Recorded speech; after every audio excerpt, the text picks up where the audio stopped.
Hello, do you suffer from interstitial cystitis? Have you tried year after year to take different types of antibiotic medications and possibly even some other herbal formulas?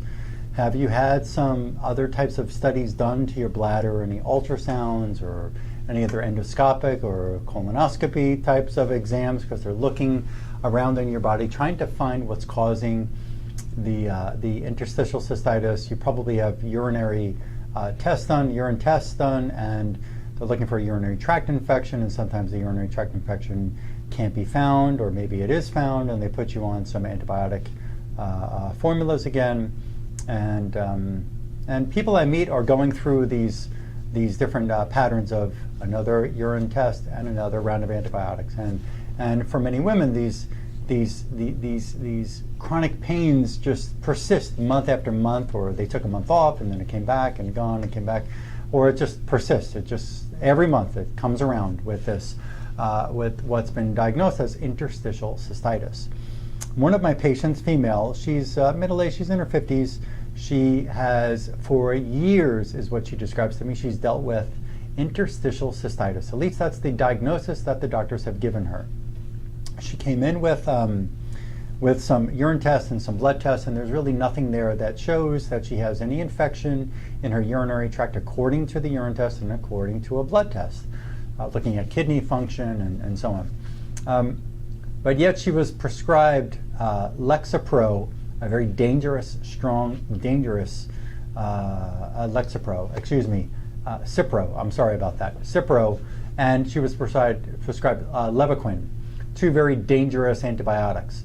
When one wasn't working with her, and this is going back in October, this right now is November 27, 2015. When one of those medications didn't work for her, she called up another doctor who said, well, let's come on in and let's check you out. And long story short, this physician prescribed another one of those two dangerous antibiotics. And she came into my clinic crying of pain, crying.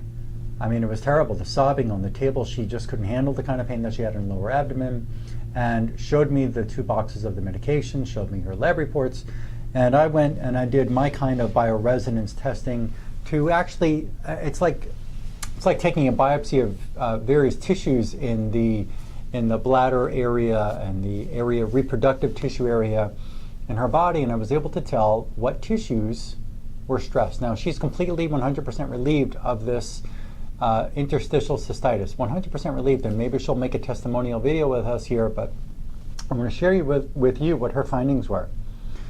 Her urinary bladder sphincter. Now understand, you've got what's called the bladder that holds the urine. You've got a bladder sphincter right at the bottom of that bladder that your brain has to tell to open up to let the urine out, and then it closes up, and now we can refill the bladder. So we have the urinary bladder sphincter, we have the urinary bladder, then we have what we call a urethra, you have a ureter, you have a urethra sphincter, you have a ureter sphincter, you have a kidney nephron. That's your whole urine tract. You also have, in the area where we're talking about with the urine bladder issue, you also have other tissues in your lower abdominal area, like your pudendal nerve.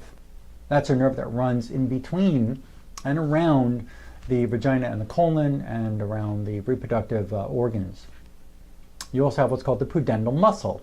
They don't have a way of testing this with the muscle or the nerve. They don't have a way of testing with a urine test or with a blood test. With my method, I can test it and I can find out within minutes what's going on in there and what we need to do to alleviate the stress that's causing the symptom. Well, her urinary bladder sphincter showed multiple kinds of bacteria and intracellular parasites that we made a remedy for to eradicate. The next tissue, and there was nothing else at that urine bladder sphincter, the next tissue showed the pudendal muscle was infected, and it was infected with a much larger amount of that same series of bacteria and intracellular parasites, just a much higher level, which we had to make a remedy for. Her urine bladder had the same kinds of intracellular bacteria and parasites, and also had Lyme, the Borrelia burgdorferi Lyme infection in the urine bladder. Then the next level of tissue that was stressed that needed help on that day was her pudendal nerve, And that pudendal nerve showed that it had a much higher level of the Borrelia Lyme, the Borrelia burgdorferi Lyme infection, that bacteria that can cause a lot of pain and nerve malfunction. We also had to use, for certain tissues in the intestines, we had to use her own urine.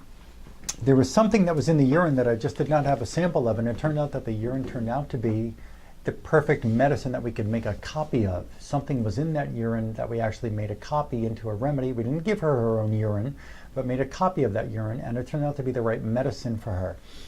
With her urinary bladder sphincter, treating getting rid of the infection there, the pudendal muscle, getting rid of the large level of bacteria and parasitic infection, getting rid of the Borrelia burgdorferi and the parasite and bacteria in the urinary bladder and on the pudendal nerve, and in part of the intestines.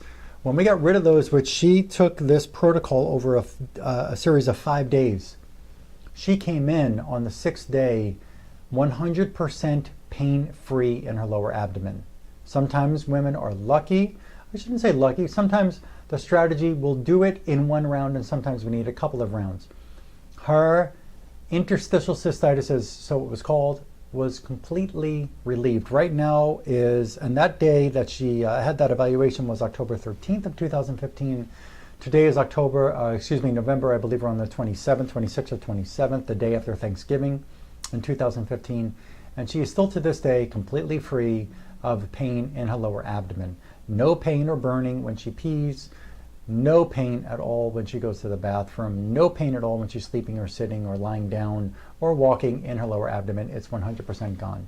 Find the infections, find the toxins, remove them from the tissue, and the so-called interstitial cystitis will go away, and or the chronic urinary tract infections will go away. Subscribe on my YouTube channel, like me on my Facebook page. I share information on both of these areas all the time, and give us a call at 954-370-3100.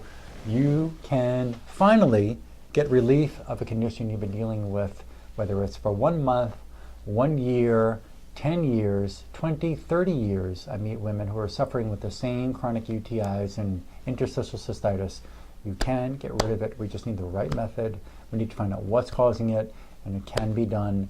And no other urine test is going to find it for you, obviously, because you've already had it done. And no other imaging study is going to find it for you. You've already had these done. So I've got a very unique system of bioresonance testing. I can find it, I can help you eliminate it, and I will help you get the job done. Thank you for letting me come into your home and share this on your computer or your mobile device. I look forward to helping you. Share this video with just one friend who you know suffers, because they can get relief, and I'm here to help you do it. Thank you very much.